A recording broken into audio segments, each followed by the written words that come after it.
Madame! Madame! Qu'est-ce qui vous arrive? Ma fille est dans cette maison! L'homme qui vit ici l'a enlevée. Je suis allée frapper, mais il m'a claqué la porte au nez. Il est balèze, j'y arriverai pas toute Attendez, seule. madame, non. Faut prévenir le central.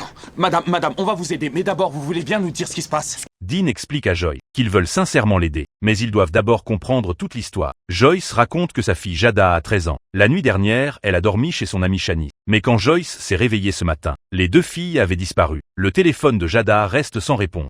Son truc pour le fitness, son bracelet est équipé d'un traceur GPS et il dit qu'elle est Et ici. son téléphone? Vous savez où est son téléphone? Non, je l'ai localisé il y a 1 heure à une adresse sur le front de mer, mais depuis, j'ai plus rien. Si ça se trouve, elle a plus de Ou batterie. alors quelqu'un a On acheté se son calme. téléphone dans Calmez-vous, l'eau. Ok, s'il il faut vous plaît. prévenir la police. On appelle la police. Joyce dit qu'elle a déjà alerté la police. Elle est allée faire une déposition au commissariat. Mais la police lui a dit que le mandat de perquisition prendrait plusieurs jours. Désespérée, elle est venue chercher elle-même ici. 3 jeunes filles noires de mon quartier qui ont disparu rien que l'année dernière. Et la police n'a pas bougé le petit doigt.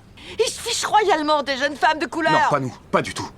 Comptez sur nous. On va rester là avec vous, Joyce. Je on ne veux reste pas que vous restiez là. Je veux que vous défonciez cette putain de porte. Victoria fait de son mieux pour calmer Joyce en pleine détresse. Dean lui promet aussi que si besoin, il enfoncera la porte lui-même. À ce moment, la mère de Shanice Sharon arrive en tout hâte. Pompiers de Seattle, on est avec Joyce. Bon, allez, Je vous ça en supplie, suffit! faites quelque chose, retrouvez nos filles. Dean prévoit de prétexter une fuite de gaz pour forcer l'entrée, mais Maggie lui rappelle qu'ils sont actuellement hors service. Dans ce cas, ils doivent attendre l'arrivée de la police. Ça va aller?